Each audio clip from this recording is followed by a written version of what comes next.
I'm CEO of the ethics company. We're a Magento partner, and we are here to talk about the story of transformation. I want to apologize about the mysterious topic. Maybe you're not quite able to get the... Yeah, come in.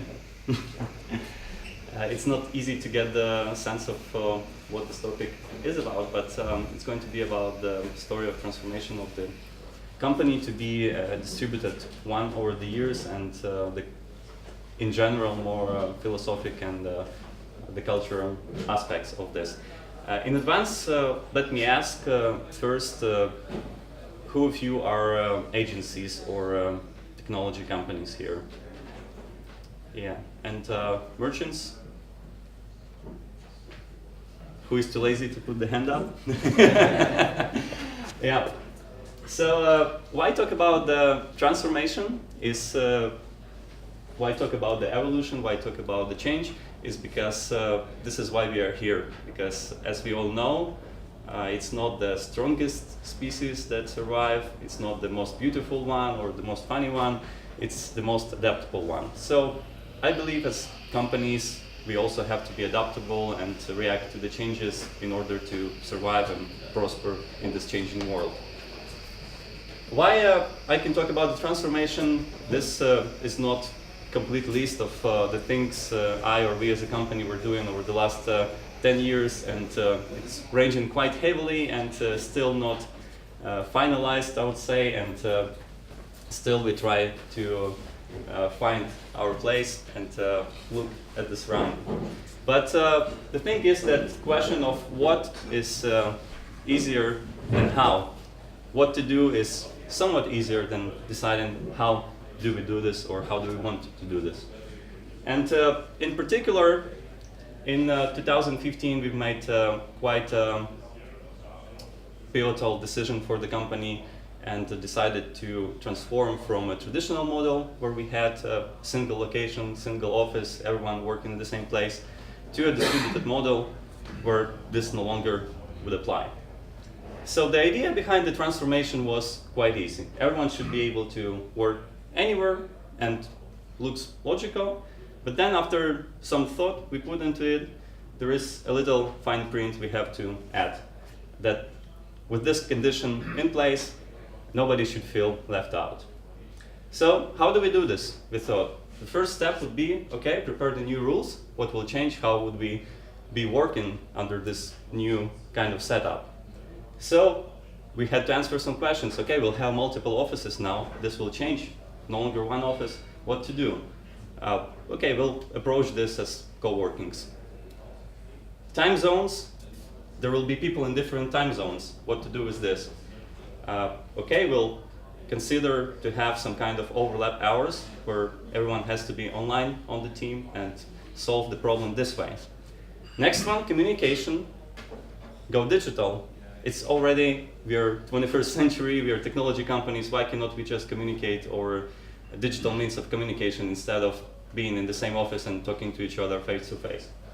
Daily stand-ups, this was more difficult because first we had stand-ups like this, and particular the token object you can see there,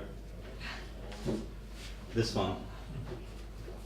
It's not pointing, the kettlebell. This was the microphone, so you can talk as long as you hold this in your hand, but no longer possible if you're remote. So this was a bit more challenging, but okay, we came out with another solution. Days off across the countries. How do we solve this? People are in different countries and the holidays are also different in different countries. How do we handle this? So we decided to be quite flexible and let people take their days off, not at the set time of the national holidays, but wherever they want. What to do with infrastructure? It's already there. We had, of course, Jira, we had all the communication tools, so shouldn't be a problem here. So there were more questions like this that we figured out, and it was all useful, I would say. Even if we were not going distributed, it was good to revise our processes and see what do we have to change, what has to stay in place, what's working good and what's not. So we come to step 2, let's write down the new rules, and then the step 3 would be that profit. It's okay, we can now be distributed. Sounds easy, right? Except it's not. The surprise was that people follow some rules. But to me, more exact, people follow some rules. And some rules, they unfortunately don't follow. Flexible days off, for example, no problem. But changes in communication, not so easy to change, because each day you used to speak face-to-face, but now you have to fire up the video meeting or maybe a text chat. How to decide whether this should be video or text, and how do we do this, what would be the agenda? Not so easy, sorry. But the question is, even if people followed all the rules that we write, there isn't just a rule for every situation. It's not described. Not every case is documented. And we want people to do as we expect them to do in the situations that we do not expect. And that's the key question: how do we do this? And also, why don't we follow rules? And what do we follow instead of the rules we're supposed to follow? And what do we do if there is no rule at all? So kind of difficult questions, but after we think about it for some time, at least in my opinion, the answer comes to just one single common answer to all these questions. What would be your answer?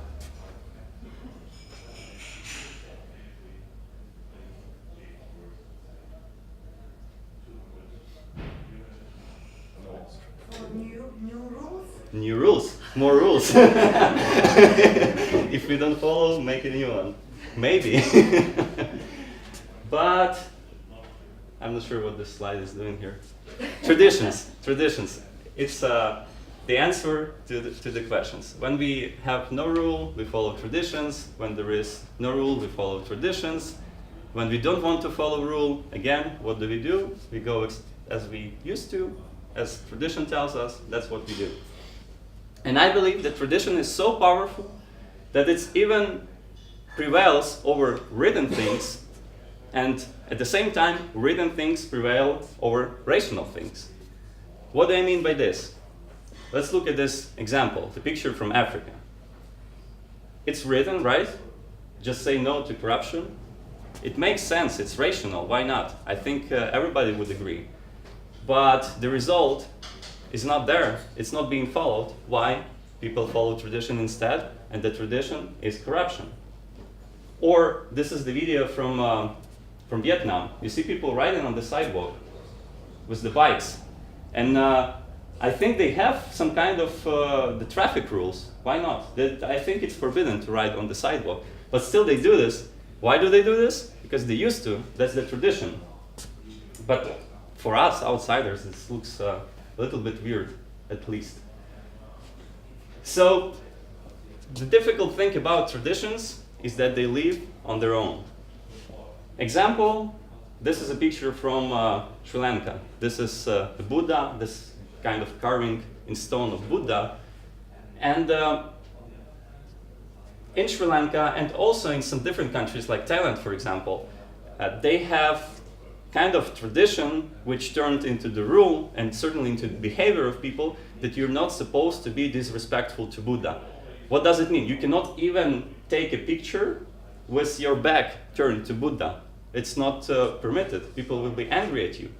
But Buddhism, we can call it tradition, and if we roll back to the sources of this tradition or religion or philosophy, I don't think that Buddha was teaching people not to take pictures with his statue with their backs turned towards the statue.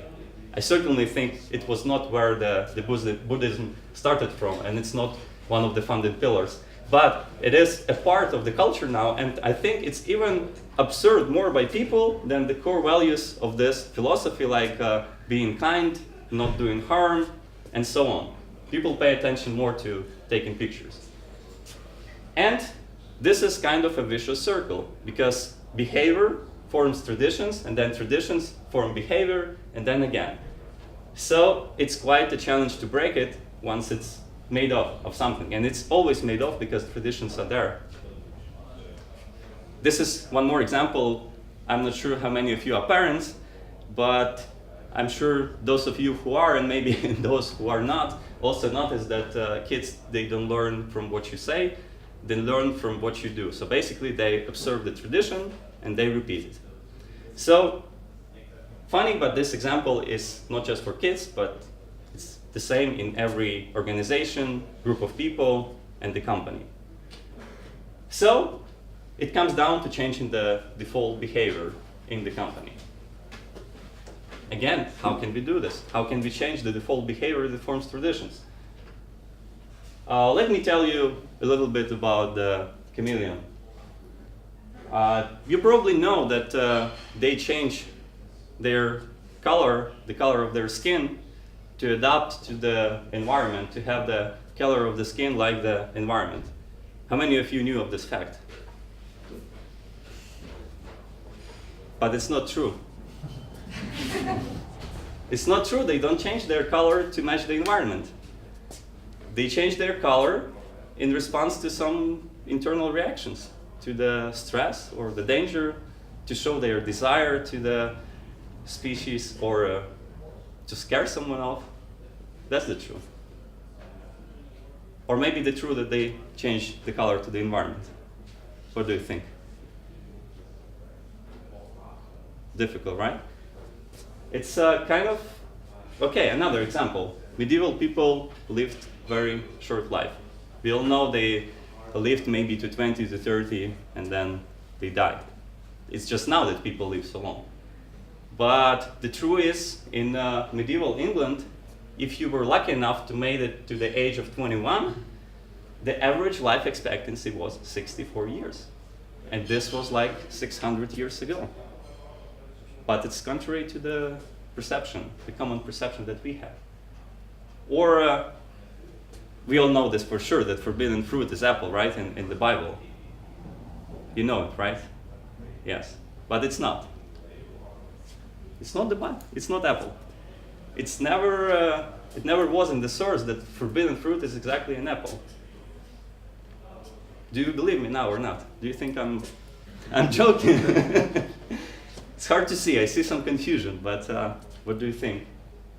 It was forbidden from forbidden tree, yeah? Forbidden The tree. fruit? Yeah, yeah. Was it apple or not? It was apple. It was apple, right? Yeah. Yeah, It was but apple, it was yeah. not. Now you're going to Google, Tomislav, right? I think you will. What about this one? Jesus' birthday, December 25th. No, zero evidence. And even not January 7th, as we observe in Ukraine. No, there is zero evidence it was in winter, actually, even. So now I gave you a lot of facts that kind of maybe contrary to what you believed in before you came here. And how does that make you feel? Are you really kind of believing, saying, yeah, oh, okay, not apple, okay, not apple, or chameleon, they change, okay, they don't change? Or maybe you want to find the proof that it was really apple and chameleon changed because of the surrounding, and also maybe Google on the birthday. Maybe some of you will. Why that happens? Because when we challenge our beliefs, there is a backfire effect. It's quite funny. The more evidence you get that your point of view is wrong, or the way you imagine something is not right, the beliefs get stronger. This is what you can see in any kind of elections in any country where the supporters of different kind of candidates, they start to fight with each other. And you cannot just convince people by giving them some links on the internet or giving them some arguments, giving them some facts. It just doesn't work this way. They will not believe you. They will find you another link that tells the other thing. And then it's particularly the reason why it's practically impossible to win the conversation online, to win the debate online. It's because of this backfire effect. And the source of it is this little part in the brain. It's called the amygdala. And the thing is, this part of the brain is responsible for the danger. So when somebody attacks us, we run away because of this part. It tells us, go, or defend yourself. And the funny fact is, we respond through this part of the brain to physical danger and to emotional danger. By emotional danger, I mean even being not right. So when we have a belief and then somebody tells us, you're wrong, it's different, then this part activates and say, okay, fight or run away. And it takes quite a lot of effort to change this kind of default behavior. And this is what we face every day. Every day in conversations, working in the company, anywhere, we really, really use this thing a lot. But it's not alone. There is ego. That's another factor. Or should probably be this size. Or actually maybe this one. But it's something that I feel also contributes, except amygdala. And what can we do? We cannot find this in one day. We cannot get out of this room and just be different, because it's really deep in our nature. So what we can do is being open to the changes and being aware of our feelings, being aware of what's going on with us, understanding this, and then not fearing the change. Examples. Example 1 is communication I was talking about earlier. So the thing is, even if you work in the office, how many of you sometimes sit and do some work, whether it's development or you're writing some piece of content, or you're in the middle of email or solving some problem, and then, what's the name, Jim, comes and tap you on the shoulder and say, hey, can you do something? Or they just ask you, do you want to have a coffee or something else? They interrupt you in the middle of something. And then you feel, I have to start over again. I have to get into the zone again. I have to get my concentration back. And that's the extra time we spend. But what if we just, before doing this, before interrupting someone, if we think if it's really necessary to go and interrupt right now, or maybe I can send a message on Slack or a message on some other messenger, or write an email if it's not urgent. Because most of the things we need from our colleagues, if we think about it, they can wait some time, at least 5 minutes or 10 minutes or 15, whatever the response time you expect to get over the digital channels. Just take some time to stop, observe, think, and adjust. This is another example. I was in Africa, and we had a car. We went to the beach, then we were coming back, and then there were a group of kids playing not far from the car, maybe 15 kids. Then they see white people, and they kind of cheer. They say "Jambo," means hello in Swahili.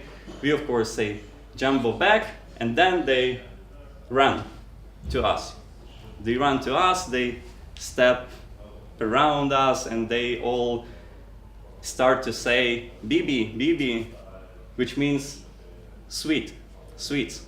So they asking for sweets, and sometimes they ask for money, but they ask for something. So they come to you, and they just start demanding. I had nothing with me, so I will say, sorry, no Bibi, sorry, no money. And then I get into the car, I open the door, and before we bought some mangoes, they were lying in the pocket of the door. And the kid was, one of the kids, they grabbed the mango, and they don't steal it, they don't run, but they imagine this kid, the African kid, with the mango in their hand, looking in your eyes, without even the question. The question was silent. Can I take it? And of course, at this moment, you feel really, really strong emotions. Your heart breaks, and of course, can you say no? This kid takes the mango and go, and then in the end, I close the door, but then I see this picture behind the glass. And I take the rest of the mangoes we had, maybe 5 pieces, and give it to the kids. But you can see there are more kids than 5. And it's not the point. The point is, did I do something bad? What do you think?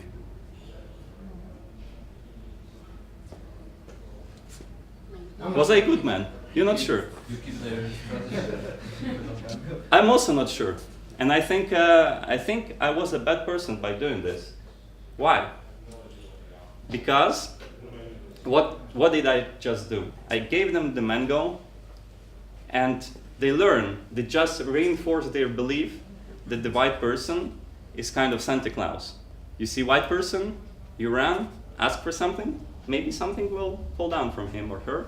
You take it, you go back home. That's the behavior. It was before me, and I just reinforce it. But what happens? Now parents in Africa, they sometimes don't send kids to school. They send them to the road so they can ask for stuff from tourists. What good are we doing by this? Yes, we give them some kind of satisfaction, the immediate satisfaction to these kids, but think about their future. They're not going to school. They will not be able to ask for things when they're 20 or 30. Nobody will give them the mango or sweets. What about their lives? So, but I felt good. I gave them something. It's like giving. Giving is always good. But in this case, it's not. And this happens all the time in company life. When something we're naturally inclined to do, follow our instincts, is also not right. It's maybe easy to do, it's comfortable, maybe it's socially acceptable, but in the long run, for the culture, it's not good. Example from the company life. We have part of the team, about half of the team is in the single location in the office in Ukraine. Another half is distributed all over different cities and even countries. So the guys from this single location where half of the people are, the office manager writes me and says the guys want to go and play paintball. Should we pay for the paintball from the company, make this kind of corporate event for everyone? And of course the default thought I have is, yes, sure, why not? This is team building. Team building is good. Companies are doing team building. Of course we should do it. But then, after some time of thinking, the answer was not. We cannot. Why? Because if we treat half of the people one way and half of the people other way, what kind of message do we send to the company? Why do we pay for something that we do for one half and then we do for another half nothing? So the answer was, we can do this, but if we come up with some equal way of team building for the other people in the company. And at that time we didn't. So the guys went by themselves to play. Of course we cannot forbid this. It's good to have activities together, just not from kind of a company banner or action, not organized by the company, but of course guys can go and play. So the question is then we have to come up with something alternative for the rest of the guys. The rest who are working home alone in another town. How do we make them feel part of the company? Okay, this is just an example.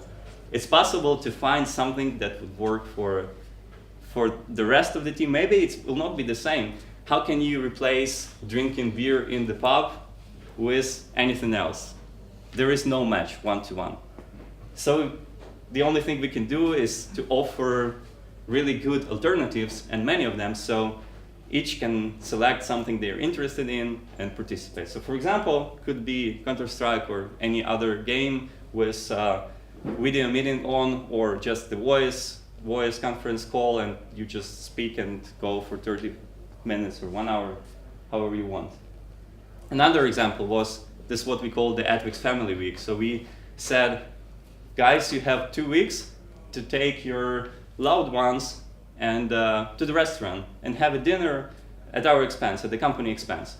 So you could take a spouse, you could take your girlfriend or boyfriend, or you could take your mother if you want, or take your father, anyone you care about, and we'll provide this experience for you. So this is the only thing we asked for, was to post the picture from the experience. So I was quite happy to see this kind of smiling faces, and for me it brought more value than drinking beer or something. Or once a year we go and gather everyone in the mountains, and we organize kind of off-site events. So we pay everyone wherever they live to come there, and it's a few days of just spending time together. No work tasks. Work is forbidden. It's a day off for everyone, one more extra day off. So just have fun, talk to the colleagues, and do this. But even with this thing, it can be good, but then you get questions. Can I bring my family? Can I bring someone else? And then we have to think whether this way of doing the experience, does it really confirm the goal, or does it need to be another way? So there is always questions. We always need to be conscious, and we always need to think about it. And to kind of wrap it up, I really liked the quote. This is from Mark Andreessen. This is a partner in a big venture firm, Andreessen Horowitz. Maybe you heard from the Silicon Valley. And this quite smart guy had this motto in his bio on Twitter for quite some time. And I really like it. It says, strong views loosely held. What does it mean? If we have a belief, if we have a point of view, if we believe in something, it means we should fight for it, tooth and nail. We should defend it. But just until the point when we are proven wrong. And then we can switch to our new belief and hold it loosely again. Let's start today.